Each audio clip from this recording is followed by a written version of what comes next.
दोस्तों, अगर आपके गुड़हल के पौधे में अभी तक फूल और कलियां बनना स्टार्ट नहीं हुआ है, या तो फिर आपके पौधे में जो फूल आ रहे हैं, कलियां बन रही है दोस्तों, वो सूख के गिर जा रही है।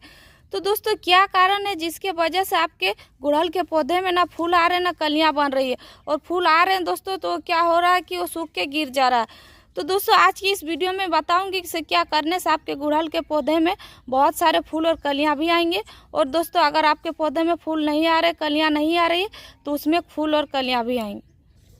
और दोस्तों, अगर आपके पौधे में फूल और कलियां जो सूख के गिर जा रही थी, वो फूल और कलियां सूख के गिरेगी नहीं, और आपके पौधे की ग्रोथ भी काफ़ी अच्छी होगी। तो नमस्ते दोस्तों, मैं हूँ कविता के बगिया यूट्यूब चैनल में आप सभी का स्वागत करती हूँ। तो चलिए वीडियो को शुरू करते हैं। तो दोस्तों, जैसा कि आप देख सकते हैं इस मेरे पौधे को, इसमें कितनी अच्छी फूल और कलियां बन रही है और पौधों में कलियों की भरमार हो रही है। तो दोस्तों, इस तरह से अगर आपके पौधे में कलियां नहीं बन रही है, तो दोस्तों समझ लीजिए आपके पौधे में किसी चीज़ की कमी हो रही है। तो दोस्तों, क्या चीज़ की कमी हो रही है, चलिए मैं आपको बताती हूँ। तो दोस्तों, पॉइंट नंबर 1, अगर आपके पौधे की ग्रोथ हो रही है और उसमें फूल नहीं आ रहे हैं, कलियां नहीं बन रही है, और आपके पौधे की जो अच्छी ग्रोथ हो रही है उसमें नए नए ब्रांच खूब सुंदर आ रहे हैं, तो दोस्तों समझ लीजिए उस पौधे में आपकी पोटेशियम की कमी हो रही है। क्योंकि दोस्तों, ये जो गुड़हल का पौधा होता है, इसमें भरपूर मात्रा में पोटेशियम चाहिए, तभी जाके इसमें बहुत अच्छी मात्रा से फ्लावरिंग होती है। और दोस्तों, अगर इसमें पोटेशियम की कमी हो जाती है तो फिर इसमें फूल और कलियां नहीं बनती है। दोस्तों, पॉइंट नंबर 2, अगर आपके पौधे की ग्रोथ नहीं हो रही है और उसमें इसीलिए दोस्तों फूल और कलियां नहीं बन रही है, तो दोस्तों ग्रोथ नहीं होने का कारण होता है उसमें नाइट्रोजन और फास्फोरस की कमी होना, तभी जाके हमारा पौधा जो होता है उसमें ग्रोथ नहीं होती। अगर उसमें नाइट्रोजन और फास्फोरस की कमी हो जाती है दोस्तों, और थोड़ी सी कैल्शियम की भी कमी होने के कारण उसमें ना ग्रोथ होती है ना फूल और कलियां बनते हैं। क्योंकि दोस्तों, आप मेरे इस गुड़हल के पौधे को देख सकते हैं, इसमें कितनी ज़्यादा ब्रांचेस आई हुई है, और जितने ज़्यादा ब्रांच है उसमें उतनी कलियां और फूल आ रहे हैं।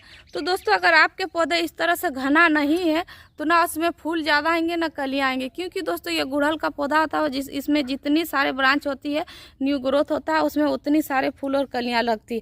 और ये ब्रांच, ये मेरे आप देख सकते हैं इस पौधे को, बहुत सारे फूल और कलियां आ रही है। और ये जो फूल आप देख रहे हैं दोस्तों, ये सारे खिलने वाले हैं, ये देखिए। दोस्तों, पॉइंट नंबर 3, अगर आपके गुड़हल के पौधे में कलियां तो बन रही है, लेकिन जो कलियां बन रही है दोस्तों वो सूख के गिर जा रही है। तो दोस्तों, जो कलियां सूख के गिर जाती है उसकी वजह होता है मौसम का बदलाव। अगर मौसम में बदलाव होता है उसके वजह से भी हमारा पौधा जो है कलियां को गिरा देती है, वो अपने कलियों को खिला नहीं पाता है, और वो जो कलियां है वो ड्रॉप हो जाती है।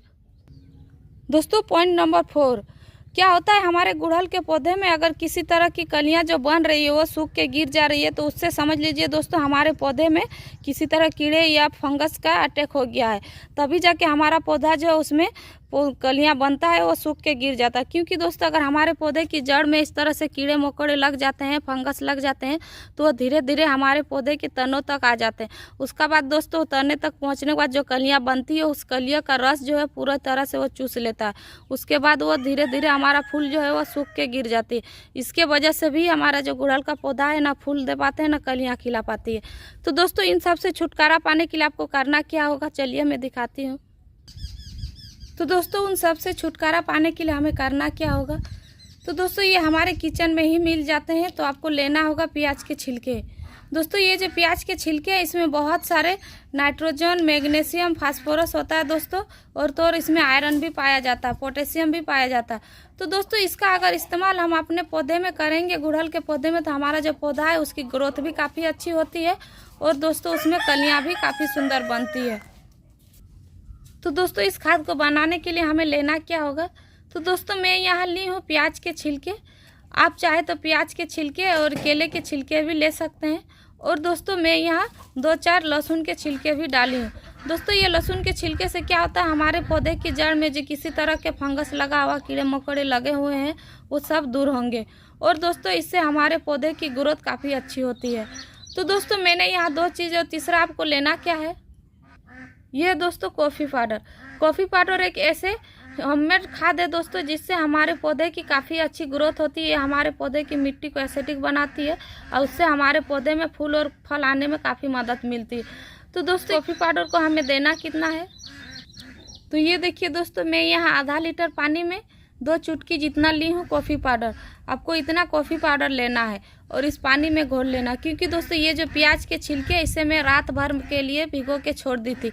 आप भी रात भर के लिए भिगो के छोड़ दीजिएगा और दोस्तों इससे आप सुबह अपने पौधे में इस्तेमाल कर लीजिएगा।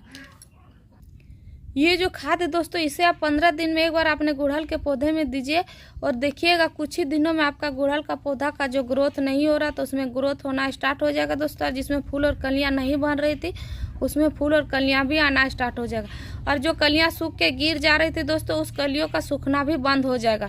और आप इस खाद को 15 दिन में 10 दिन में एक बार यूज कीजिए, क्योंकि दोस्तों अभी गर्मियां हो रही है और गर्मियों में हमें ज़्यादा केमिकल वाला खाद इस्तेमाल अपने पौधे में नहीं करना है। अगर हम ज़्यादा केमिकल वाला खाद अपने पौधे में इस्तेमाल करेंगे तो हो सकता है हमारा पौधा जो इतनी गर्मियों में जल भी सकता है, या तो फिर इन छिलकों को आप रहने भी दे सकते हैं, क्योंकि दोस्तों अभी गर्मियां हो रही है और ये सूखा हुआ छिलका है तो इससे कोई दिक्कत नहीं होने वाला। ये हमारे पौधे की एक तरह से मल्चिंग भी हो जाएगी।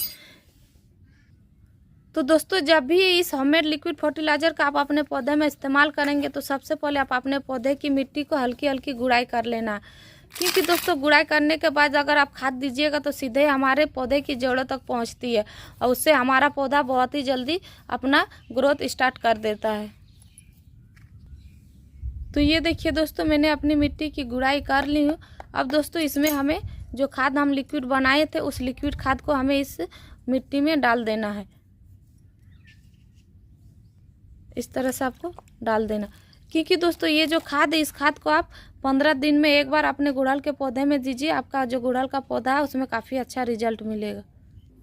तो दोस्तों अब हम बनाएंगे इंसेक्टिसाइड, क्योंकि दोस्तों हमारे पौधे की जो कलियां बन रही थी तो उन कलियों में जो कीड़े लग जा रहे थे उन कीड़ों के लिए, तो दोस्तों उसके लिए आपको लेना है 2-3 लहसुन की कलियां।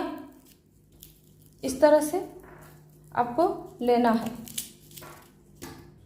उसके बाद दोस्तों आपको करना क्या है, ये देखिए मैं यहाँ 3-6 लहसुन की कलियां ली हूँ। अब इसको कूट लेना है दोस्तों। कूटने के बाद दोस्तों आपको 1 लीटर पानी में आपको इसको घोल लेना है। ये देखिए दोस्तों इस तरह से आपको कूट लेना है। कूटने के बाद दोस्तों आपको 1 लीटर पानी में इसको 1 से 2 घंटे के लिए भिगो के छोड़ देना है।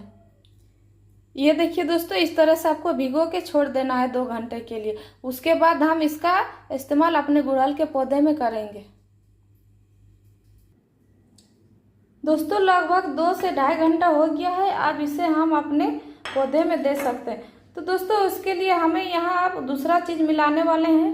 ये देखिए, तो दोस्तों ये है बेकिंग सोडा, जिसे हम अपने किचन में इस्तेमाल करते हैं। तो दोस्तों इस बेकिंग सोडा को हमें इसमें मिला लेना है, और आपको ज़्यादा नहीं लेना है दोस्तों, 1 या 2 चुटकी इतना ही लेना है, क्योंकि दोस्तों ये बेकिंग सोडा जो इससे भी हमारे पौधे में किसी तरह के कीड़े उड़े या मिलीबग लगे होते हैं वो सारे दूर होते हैं। तो दोस्तों इसका अब हम अपने पौधे में इस्तेमाल कर सकते हैं। तो दोस्तों इसे हम अपने पौधे में इस्तेमाल करने के लिए सबसे पहले छान लेना होगा, क्योंकि दोस्तों इसका हम स्प्रे करेंगे तो बिना छाने हम स्प्रे नहीं कर सकते, क्योंकि ये हमारे स्प्रे बोतल में फंस सकता है। छानने के बाद दोस्तों आपको लेना है एक स्प्रे बोतल और इस स्प्रे बोतल में आपको डाल लेना है। तो दोस्तों ये देखिए आधा मैं इसमें भर ली हूँ। इसके बाद दोस्तों आपको स्प्रे कर लेना है। ये देखिए यहाँ पे एक मिलीबग लगा हुआ कलियों में ही, तो ये जो मिलीबग है इस कलियों का रस जो धीरे धीरे चूस लेगा और इसको गिरा देगा। तो दोस्तों इसलिए हमें इसका स्प्रे अगर हफ्ते में 3 से 4 बार करेंगे तो ये जो मिलीबग है ये हट जाएंगे। ये देखिए किधर धीरे धीरे से जा रही है। तो दोस्तों ये देखिए कितनी अच्छी से हट गई है। तो इस तरह से आपको स्प्रे करना है दोस्तों। हफ्ते में 2 से 3 बार कीजिए और देखिएगा आपका जो पौधा है जिसमें बहुत सारे कीड़े लगे हुए थे, फिट्स, काले कीड़े, व्हाइट कीड़े या मिलीबग, वो सारे आपके दूर हो जाएंगे। और दोस्तों आपका जो पौधा है काफ़ी जल्दी उसमें फूल और कलियां आने लगेगी। और दोस्तों इसका स्प्रे आपको सभी पौधे में करना है जिस पौधे में आपका इस तरह से काले कीड़े, सफ़ेद कीड़े या तो फिर मिलीबग लगे हुए हैं, इन सभी को आपको हटाना है। और दोस्तों जो पानी बच गया है हमारा जो खाद बनाए करने के लिए, उस खाद को हमें अपने पौधे की जड़ों में भी देना, क्योंकि दोस्तों जड़ों में भी जो है फंगस लग जाते हैं, कीड़े लग जाते हैं, उसकी वजह से भी हमारा पौधा जो है ग्रोथ नहीं करता है। तो अगर जड़ में लगा हुआ है दोस्तों तो उसको भी वो दूर भगाएगा। तो दोस्तों जानकारी अगर आपको अच्छी लगी है तो प्लीज़ इस वीडियो को लाइक, शेयर, कमेंट कीजिएगा, और मेरे चैनल में नए हैं तो मेरे चैनल को सब्सक्राइब कर लीजिएगा, इस वीडियो को पूरा देखने के लिए आपका धन्यवाद। मिलते हैं एक नए वीडियो में। नमस्कार।